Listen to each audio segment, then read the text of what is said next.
예, 제 3부 강의 이제 시작하도록 하겠습니다. 역시 평생 교육의 이해를 위해서 우리 시대의 스승, 우리 시대의 큰 선생님들은 어떻게 평생 교육으로 자기를 이루게 되었는지 말씀들을 들어보겠습니다. 여기 나오시는 분들은 제가 직접 다 인터뷰를 해서 말씀을 들은 분들입니다. 자, 이분 여러분들 잘 모르실 수도 있고 아실 수도 있을 텐데 우리 시대의 인문학의 대가, 세계적인 수준의 인문학자입니다. 고려대학교 김우창 명예교수님이십니다. 유정호 이화여대 명예교수님은 이분에 대해서 넓게 파고 들어가서 깊은 경지에 이른 우리 시대 인문학의 대가, 이렇게 표현을 하셨고요. 역시 그 고대 최장집 명예교수님은 우리 시대의 현자라고 말씀하셨습니다. 출판사죠, 민음사 박명호 사장님은 자신이 함께 일해본 사람 가운데 가장 깔끔한 선비다, 이런 표현을 하셨습니다. 이분 1937년생이니까 올해 나이로 어떻게 되나요? 지금 80대 후반입니다. 그런데 지금도 20년 가까이 된 아반떼를 직접 몰고 다닙니다. 저하고 인터뷰를 하는 날에도 그 고물 아반떼를 직접 몰고 나타나셨습니다. 그전에는 엑셀 승용차를 20년 넘게 몰고 다녔는데 길 가다가 서서 버렸답니다. 근데 고쳤으면 됐을 텐데 하는 생각이 아직도 죄책감을 느끼신다고 그러는데요. 그 세계적인 인문학자께서 이렇게 몸소 근검절약하신 모양을 보고 제가 좀 감명을 받았습니다. 근데 한 걸음 더 나가서 여기 좀 PPT 자료에 보시면 제가 인터뷰할 때 살짝 찍은 사진입니다. 와이셔츠하고 양복 정장을 입으셨는데 이 와이셔츠 이깃이 다 헐어 있죠. 그리고 시계도 아주 옛날 시계 같아요. 그래서 제가 인터뷰를 하다 말고 선생님께 물었습니다. 그 와이셔츠 소매뿐만이 아니라 그 옷깃도 막 여며가지고 실밥들이 여기저기 삐져나와 있더라고요. 그래서 선생님, 저 입고 계신 이 와이셔츠 언제적 겁니까? 라고 여쭤봤더니 그 빙그레 웃으시면서 하도 오래돼서 잘 모르겠다, 그렇게 말씀하시더라고요. 그래서 그럼 이 양복은 언제 것입니까? 이게 양복 아까 여러분들께 보여드렸죠? 이 양복. 이 양복은 언제 겁니까? 했더니 이 양복이요, 이거 우리 아버지 겁니다. 그러시는 거예요? 아니, 거의 90 다 된 양반이. 저 양복 많습니다. 3벌 있는데요. 아버지가 입다가 저한테 준 거, 처남이 준 거, 그러고, 아버지가 젊었을 때 입은 거. 하여튼, 새 양복으로 여태까지 고려대학교 교수라면서 그렇게, 사셨다는 거예요. 정말 참 대단하세요. 자, 그런 김우창 선생님한테 선생님 요즘 무슨 책을 읽고 계시냐, 이렇게 여쭤봤습니다. 그랬더니 고등학교 때 독일어 공부를 하신다고 괴테 파우스트를 완파를 하셨는데 이거를 최근에 원전으로 다시 읽고 계시다고 얘기를 하시더라고요. 근데 그 고등학교 때 파우스트를 읽을 때 이런 대목을 아주 인상 깊게 읽었다고 그러시더라고요. 무언가를 찾아 헤매는 사람은 길을 잘못 들기 쉽다. 그러나 그런 사람은 구원받기도 쉽다. 이건 그 파우스트라는 책에서 주인공인 파우스트가 한 얘기를 합니다. 이 토마스 하디라는 사람의 시집도 요즘 다시 읽고 계신데 거기에 이런 구절이 요즘 다시 생각이 나더라는데요. 나이를 먹어야 이제서야 세상을 깨닫게 되는데, 세상을 알게 되는데, 세상을 알고 깨닫고 나면 이제 아무 소용이 없는 그런 늙은 나이가 되어버린다라는 구절이 있대요. 그러면서 나이를 들면서 책을 읽으면 새로운 의미가 다가온다, 이런 말씀하셨습니다. 제가 인터뷰할 때 선생님 책상에 놓여 있는 그런 책입니다. Kant and Political Philosophy, 칸트와 정치철학이라는 책인데요. 아직 안경 쓰고 아직도 하루 종일 이런 책들 그냥 읽고 계십니다. 자, 이런 그 대인문학자, 세계적인 인문학자께 지금 몇 년 전부터 우리 사회에 몰아치고 있는 인문학 열풍의 이유, 그 배경을 물었습니다. 그랬더니 간단한 대답입니다. 우리 사회가 그만큼 각박하고 위험해졌다는 걸 반영하는 것이다, 이렇게 말씀하시더라고요. 그러니까 우리 인생이란 걸 다시 생각해 보지 않으면 안 된다는 그런 절박한 느낌이 들기 때문이다 라는 거죠. 그 얘기는 지금 우리 사회, 지금 우리가 살고 있는 사회는 어느새 정해진 길이 다 없어진 방향을 상실한 그런 사회로 전락해서 모든 사람들이 방향, 목표를 잃어버렸다는 거죠. 그래서 그거를 새로 세우고 그 목표를 찾고 싶어졌다는 겁니다. 그래서 돈 안 되는 인문학에 사람들이 관심을 많이 가지게 됐다는 겁니다. 이분 고향이 전라남도 한편인데요. 그래서 광주고등학교를 다녔답니다. 그 집에서 학교까지 1시간을 이제 걸어 다녔는데, 그 당시에, 이거 아주 오래전 얘기입니다. 지금 이분이 거의 90 가까이 됐으니까, 그 광주고등학교 앞에 헌책방이 있었답니다. 근데, 지금 생각해보면 그 헌책방 주인이 지금의 김우창을 만들게 한 평생교육의 교사였답니다. 그 고등학교 때 당구로 다니는 헌책방에 가면 주인이 야야 우창아, 지난번에는 그 책을 읽었으니까 이번에는 이 책을 한번 봐. 이 칸트 이 책, 이게 좋은 책이야, 이러면서 책을 권해주고 완벽한 독서 지도를 헌책방 주인이 해주신 거죠. 그러고 그 책을 읽은 걸 곰씹어 보면서 집에서 학교까지, 또 학교에서 집까지 2시간을 걸어 다녔다는 겁니다. 그래서 그때 무지하게 많은 책들을 읽었는데, 고등학교 때 김우창 인문학의 절반이 그때 다 완성된 것 같다는 겁니다. 그래서 우리나라의 평생교육의 선구자라고 할 만합니다. 자, 이 친구는 여러분들 많이 익숙해져 있죠? 요즘 텔레비전에 많이 안 나오던데, 2002년 KBS 그 윤도현의 러브레터라는 걸 통해서 정식 데뷔했으니까 데뷔한 지 벌써 20년 넘어갑니다. 여기는 이 친구가 설해마을이라는 데를 살아요. 저 방배동에. 그 설해마을 바로 근처에 이 친구 단골 카페입니다. 거기서 약속을 했는데 이렇게 소매에다가 뭘 하고 나왔더라고요. 저걸 뭐라 그러는지, 요새 저게 유행인지. 어쨌든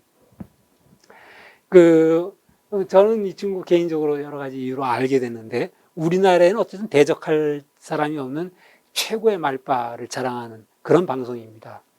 한 2시간 동안 이 친구하고 평생교육에 대해서 얘기를 나눠봤습니다. 근데 이 친구를 만나기 전에 이 친구를 만나겠다고 얘기를 하니까 주변에서 반대가 있었어요. 어떻게 김재동이가 우리 시대의 스승이고 우리 시대의 사표냐. 그래서 젊은 친구고 방송인이고 연예인인데, 근데 제 생각은 그만큼 순발력이 있고 또 인생에 대해서 생각할 만한 발언을 많이 해주는 친구이기 때문에 만날 필요가 있다라는 생각에서 이 친구 스케줄이 굉장히 바쁜데요. 한 2시간 이렇게 만나게 됐습니다.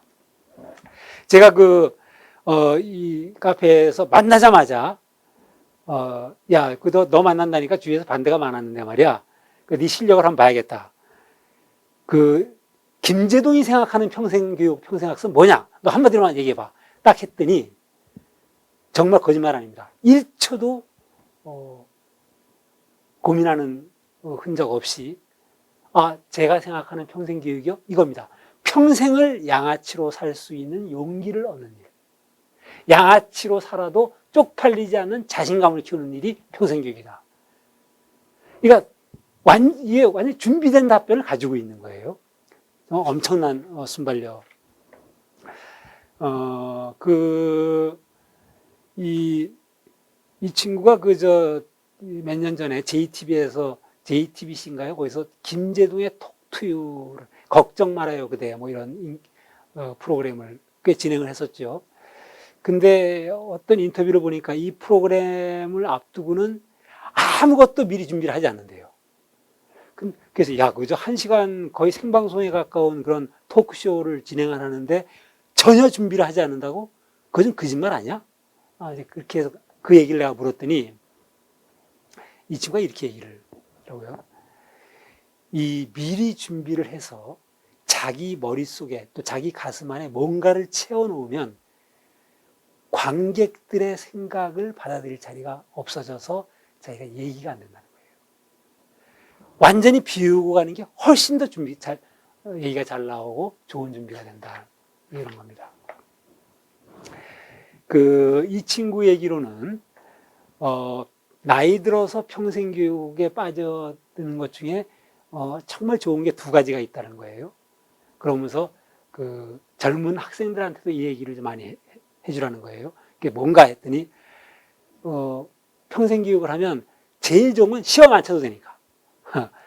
또 하나는 자기가 공부하는 과목을 스스로 정할 수 있으니까. 누가 정해주는 게 아니고.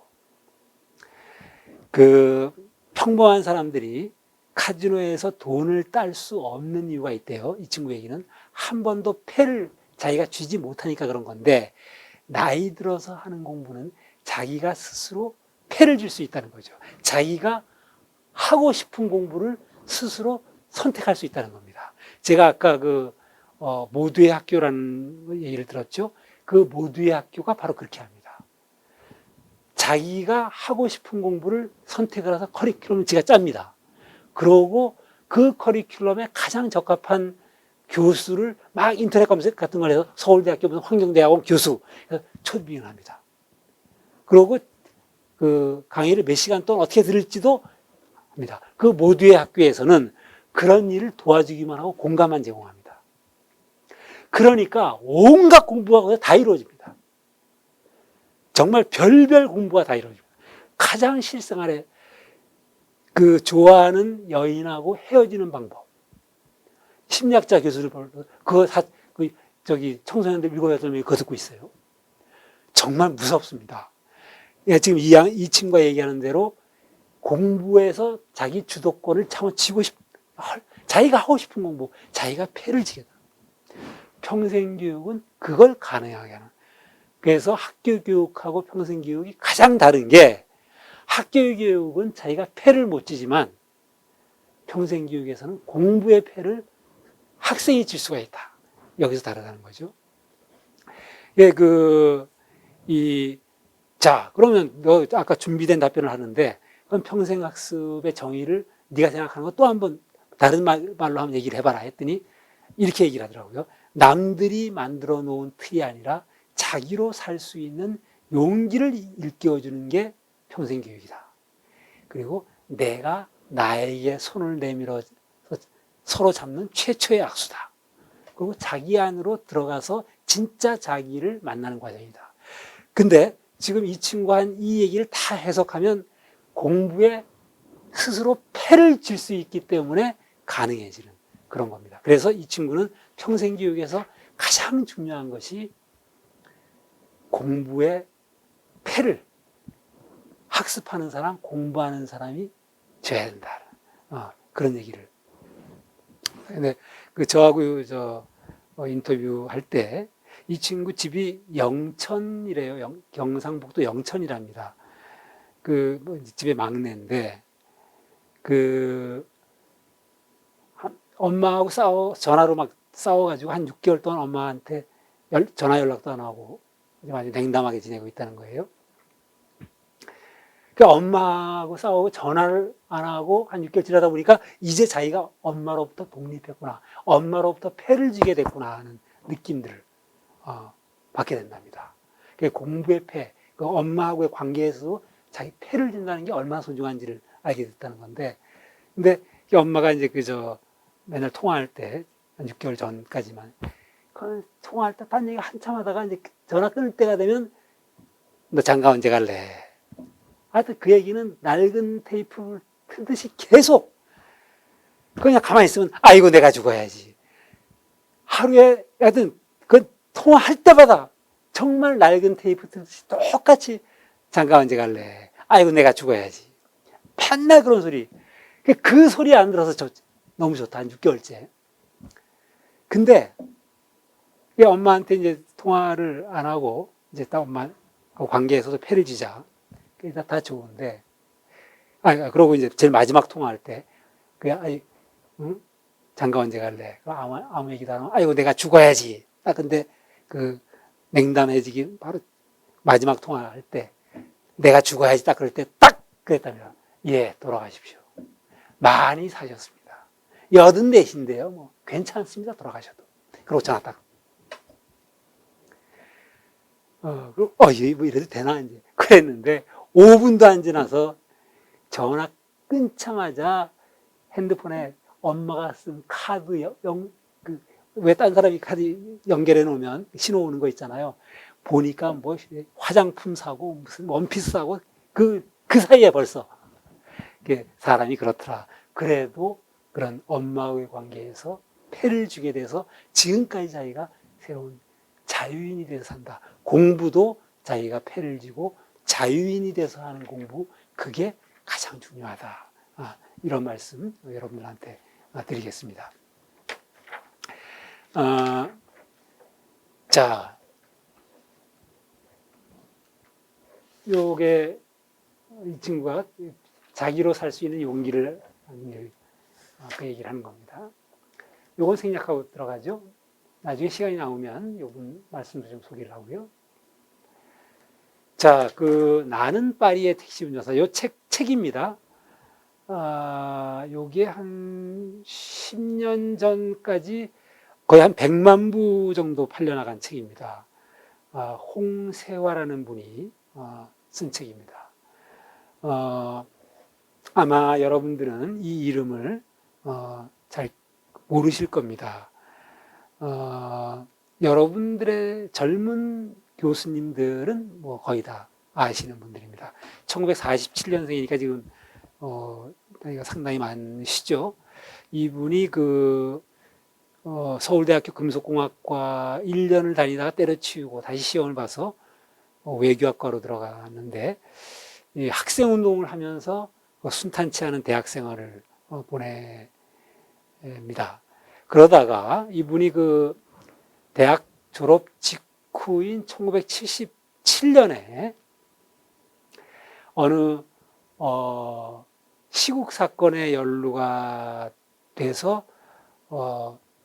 도망을 다니다가 생계가 이제 불투명하니까 무역회사에 취직을 하게 됩니다. 그런데 마침 취직하자마자 그 무역회사에 파리 지사로 발령을 받게 되죠. 그래서 가족들을 데리고 장모님 데리고 아들 하나 딸 하나 부인 데리고 프랑스로 갑니다. 근데 이분이 프랑스로 가서 한 달도 채 지나지 않은 시점에서 서울에서 큰 시국 사건이 터집니다. 그 당시 일간지의 일면톱으로 난민전 사건이라는 게 뭐 나이 든 분은 거의 다 아는 그런 인데 여기서 굉장히 많은 사람들이 붙잡히고 그러고 그 중에 리더는 사형을 당했습니다. 굉장히 큰 시국 사건이었죠. 근데 이 양반은 무역회사 들어갔다가 파리 지사로 발령을 받아서 이 사건 발표되기 한 달 전에 파리로 가서 아주 운 좋게 그래가지고 이분이 프랑스라는 나라는 이념이나 사상 때문에 망명 신청을 하면 세계에서 가장 잘 받아주는 나라입니다. 표현의 자유와 사상의 자유를 굉장히 금과 옥조처럼 신봉하는 나라이기 때문에 그래서 이분이 프랑스에 망명 신청을 하게 됩니다. 그리고 신청을 하고 나서 이제 영구적으로 한국에 귀국을 못하게 되겠죠. 먹고 살아야 되니까 그 낯선 나라에서 택시 운전을 시작하죠. 택시 운전을 17년인가를 합니다. 그 낯선 나라에서, 파리에서, 낯선 도시에서 택시 운전을 하면서 경험한 거, 생각한 것들을 정리해서 나중에 책으로 발표했는데, 저 책이 동시대 그 사람들한테 큰 공감을 불러일으켜서 100만 부 이상 팔렸습니다. 그 당시 경험, 기억, 이걸 때로는 시처럼 서정적으로, 때로는 논문처럼 아주 분석적으로 아름답고 설득력 있게 묘사한 그런 책인데요. 저게 아직도 몇십 판, 개정판을 지금 내고 있는 책입니다. 그러니까 제가 이분을 고생을 많이 하고 새로운 경험들을 워낙 많이 한 분이기 때문에 이분을 만나서 여쭤봤습니다. 홍세화 선생님한테도 평생 학습의 기억이 있습니까? 물었더니 아주 상징적인 기억이 있다 하면서 이 소개를 해주시더라고요. 제가 시간상 이분의 이 소개로 오늘 3부 강의를 마무리해야 될 것 같은데 여러분 잘 들으세요. 자기가 아주 어렸을 때 외할아버지한테서 개똥 3개 얘기를 들었답니다. 자, 옛날에 이런 서당입니다. 훈장이 삼형제를 가르쳤답니다. 어느 날 훈장이 이 삼형제한테 차례대로 장래 희망을 말해보라고 얘기를 했습니다. 자, 마청 너는 커서 뭐가 되고 싶으니? 했더니 저는 정승이 되고 싶습니다. 그러니까 훈장이 아주 흡족한 표정으로 그럼 그렇지 하고 고개를 끄덕였습니다. 그리고 둘째한테는 너는 뭐가 되고 싶은가? 했더니 저는 장군이 되고 싶습니다. 그랬더니 훈장 역시 흡족한 표정을 지으면서 그럼 그렇지. 사내 대장부는 포부가 커야 돼. 그렇게 말을 했다는 거죠. 자, 그러고 마지막으로 막내한테 물으니까 막내는 이렇게 대답을 하더랍니다. 아주 당돌하게. 장래 희망은 그만두고 개똥 3개만 내 손에 쥐어졌으면 좋겠습니다. 라고 대답을 하더랍니다. 그 훈장이 아주 뜻밖이라는 듯이 그건 왜 그런데? 라고 되물었죠. 자, 그 대답이 걸작입니다. 나보다 글쓰기를 싫어하는 마청이 정승이 되겠다고 큰 소리를 치니까 그 큰형한테 개똥 1개 먹이고 나보다 겁쟁이인 둘째 형이 장군이 되겠다고 우기니까 둘째 형 아가리에다가 개똥을 하나 넣어주고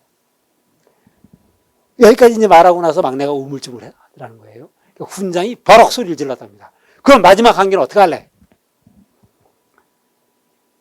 자, 외할아버지가 홍세화 선생님한테 여기까지 얘기를 한 뒤에 이 나이 어린 홍세화한테 물었답니다. 자, 훈장이 그럼 마지막 한계는 어떻게 할래라고 물을 때 막내가 뭐라고 대답했겠냐? 나이 어린 홍세화가 그거야 훈장 당신이 먹으라고 했을 것 같습니다. 맏형과 둘째 형의 그 엉터리 같은 말을 듣고도 좋아했으니까요. 이렇게 대답을 했대요. 외할아버지가 맞다. 그러고 하면서 그 할아버지가 맞다 그런 그 말씀을 그러면서 하신 할아버지 말씀을 자기는 아직도 잊지 못한다는 거예요. 왜냐하면 자, 그 할아버지 말씀이 3번째 개똥은 당연히 그 훈장이 먹어야 될 목이다. 그런데 새와 네가 앞으로 인생을 살아가면서 그 3번째 개똥이 훈장이 먹어야 될 것임을 알면서도 그 이야기를 하지 못하고 비겁하면 그 개똥은 새와 네가 대신 먹어야 된다. 무서운 얘기를. 그러면서 그 홍세화 선생은 자기가 지금까지 살아온 삶을 돌이켜보면 그 3번째 개똥을 어떻게 하면 덜 먹을까? 그걸 위해서 노력해온 삶이었다. 이렇게 소개를 해 주시더라고요. 자, 그렇게 얘기하는 홍세화 선생님한테 그럼 평생 할 수 있는 평생 공부는 무엇입니까? 라고 물었더니 이렇게 말씀을 하셨습니다. 평생 공부, 평생 교육, 평생 학습은 이게 다 비슷한 얘기입니다. 그거는 평생을 두고 나를 짓는 일이다. 나를 짓다. 자, 한번 생각해 보죠. 자, 우리말에서 짓다. 짓다라는 말 잘 보세요. 집을 짓다 말 되죠? 농사를 짓다 말 되죠? 옷을 짓다 말 됩니다. 자, 의식주, 옷을 짓다 말 되죠? 농사 짓다 말 되죠? 집. 의식주를 한 단어가 모두 아우르는 유일한 단어입니다. 세계에서 짓다라는 그런 말이 없어요. 세계적으로도 유일한 표현이래요. 그런데 그 중에서 가장 중요한 짓다는 나를 짓는, 나를 어떤 인간으로 지을 건가. 그런데 평생교육, 평생학습은 평생을 두고 의식주를 짓는 것처럼 나를 짓는다. 자기를 짓는다는 마음으로 우리가 학교 교육에서, 공교육에서 자기 패를 못 쥐고 살았는데, 여러분들이 학교를 졸업하고 그 무수한 세월 동안에 자기 패를 짚고 자기를 짓는 일을 계속하는 게 바로 평생교육, 평생학습입니다. 제가 한마디만 더 말씀드리고 싶으면, 지금 코로나 국면이니까, 지금 코로나가 우리 한국 사회, 대한민국의 교육 대혁명을 일으키고 있습니다. 무슨 뜻이냐면, 지금 교육부가요, 지난 20년 동안 이 교육 혁신 정책으로 디지털 교과서 도입하고 스마트 교실을 운영하고 난리가 났었어요. 지난 20년 동안 IT 강국 어쩌고 하면서. 그런데 별로 성과가 없었습니다. 근데 지금 코로나 발생한 지 올 3월 달이죠. 그 6개월 동안에 원격 교육, 지금 여러분들과 제가 하는 언택트 교육, 이게 스마트 교육이에요. 이게 불과 20년 동안 진척이 전혀 없었던 예산을 때려 부어도 그게 지금 6개월 사이에 이루어지고 있습니다. 이게 지금 코로나가 수천억 예산을 그걸 갖다가 뭉개면서 못했던 이 작업을 일거에 6개월 동안 이뤄낸 겁니다. 자, 이 지금 언택트 교육의 가장 중요한 게 뭐냐면 비대면 교육이죠. 우리나라는 여태까지 세계적으로도 마찬가지고 대면 교육, 훈장이 앞에서 아까 큰 형, 둘째 형 이런 식으로 회초리 들고 대면 교육만이 교육인 걸로 생각을 했습니다. 그러나 대면 교육만이 교육이 아니다라는 인식이 6개월 사이에 엄청나게 퍼졌고 지금 그게 현실이 돼가고 있습니다. 자, 대면 교육이 아닐 경우에 학습자들, 공부하는 사람들은 뭘 할 수 있느냐? 아까 김재동이 얘기했던 공부에 자기 패를 질 수 있는 겁니다. 강의실에서 선생님 계신데, 교수님 계신데 패 지기 어렵습니다. 수동적이 됩니다. 그러나 비대면 교육, 언택트 교육에서는, 원격 교육에서는 공부하는 사람이 자기 주도성, 패를 질 수 있습니다. 이제 여러분들은 학교 교육, 공교육 차원에서 평생 교육의 가장 중요한 패를 질 수 있는 그런 시대로 넘어오고 있습니다. 여러분들이 부디 제 오늘 이런 화두를 듣고 이런 새로운 교육 환경에서 패를 쥐는 새로운 평생 교육의 서장을 열어가시기를 부탁드립니다. 여러분 감사합니다.